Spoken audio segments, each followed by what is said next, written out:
You've probably already heard how beneficial squatting is during pregnancy and also in preparation for labour. But when is it not appropriate, and how do we make sure our students stay safe?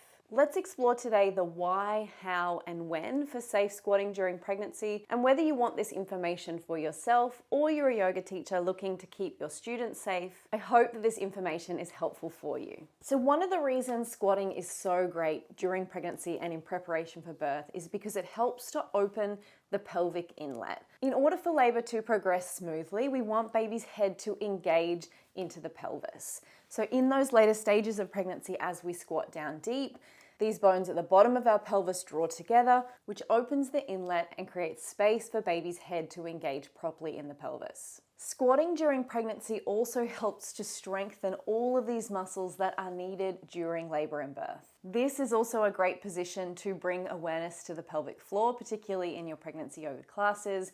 And we all know the importance of being aware of how to engage the pelvic floor and also release the pelvic floor during birth. If you want more information on this one, I have made a whole video on this for you and it will be linked in the description box below. Squatting during pregnancy can also help women build that resilience that we need to cope with the intensity and the pain of contractions. So we can come into squats during pregnancy, practice how to breathe so that during labor we feel more prepared to deal with those sensations in the body because we've already practiced feeling intense sensations in the body and breathing through them. So while for most women squatting during pregnancy is really important, there are some situations where squatting isn't recommended, particularly during the later stages of pregnancy. So because squatting encourages baby to engage in the pelvis, if baby is breech or in a posterior position, or you don't know where baby is in the body, then you wouldn't be wanting to encourage baby to engage in the pelvis if they're not in the optimal position.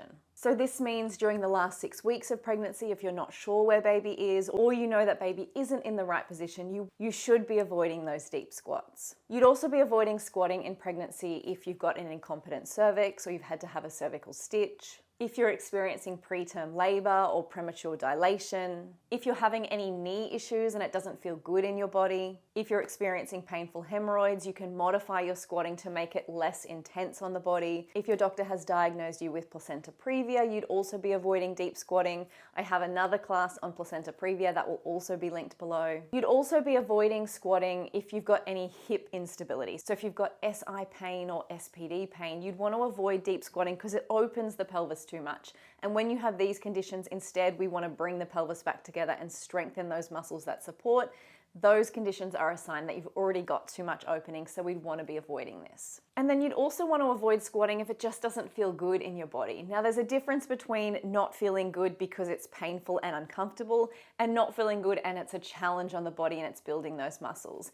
And this is why I think pregnancy yoga is so good, because it helps us to build that connection with our body and we can learn the difference between the two sensations in the body. So if it generally is creating pain or discomfort in the body and not in a building strong muscles way, then you'd be avoiding squatting during pregnancy or modifying using props or different variations so that you can still get the benefits out of these poses. So instead of practicing a full Malasana squat, we can modify in a number of ways to make the pose less intense, particularly for those women in the later stages of pregnancy or those who have conditions that mean they can't come into this position.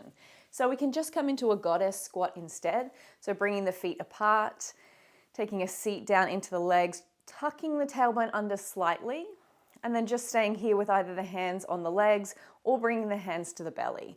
You could even encourage women to rest the hands on the legs so that they can practice this movement, which could be a really good position for labor and birth. They may want to labor in this position, perhaps with a support person behind them to take some of their weight. They could also come into this position on a birthing ball as well. Another option, and one that is less active, is coming into a Malasana pose with support. So coming onto a bolster, bringing the bottom down onto the bolster, bringing the feet onto the ground. And now my legs aren't having to do as much. I'm getting the benefits of the opening of that pelvic inlet.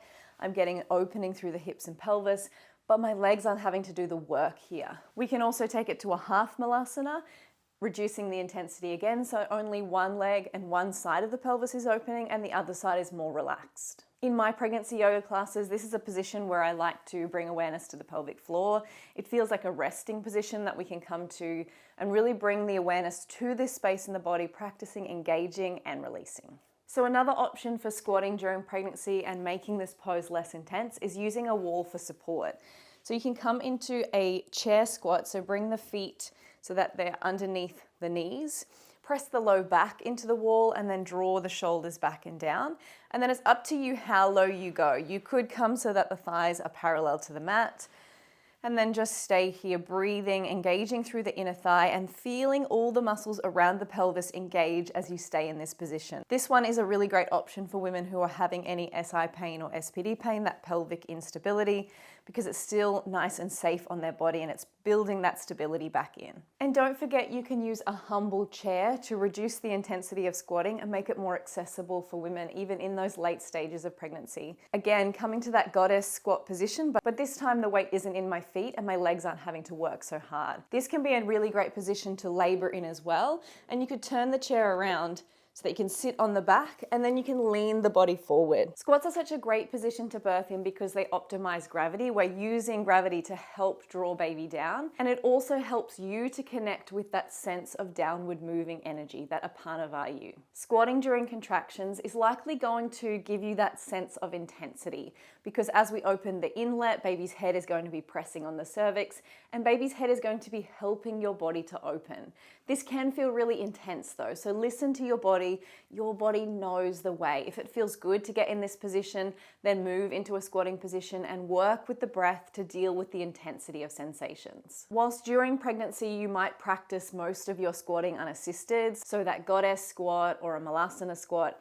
During labor, you really want to embrace the supports. Bring in the chair, bring in the wall, hang on your partner, get your partner to support with the rebozo band, because you want to preserve that energy for your body to labor. It might be a long time, it might be a short time, we don't know, but we don't want to be exerting the body too soon during labor and wearing ourselves out. We want to keep that internal energy for birthing our babies. So use all the props. And this is why we practice using props during my pregnancy yoga classes, so that hopefully during the intensity of labor, you'll think, I remember that position was really comfortable, and naturally make your way there. The most important thing though, when you're practicing any sort of pregnancy yoga or movement, is to really listen to your body. Your body truly knows best. If it doesn't feel good, if it's creating pain in the body, ease off, rest, or bring in those props to support your body to find a more comfortable position. If you'd like to learn more about teaching pregnancy yoga safely, I will link my online pregnancy and postnatal teacher training below. And if you'd like to be guided through a pregnancy yoga class that takes you through some of these types of squats,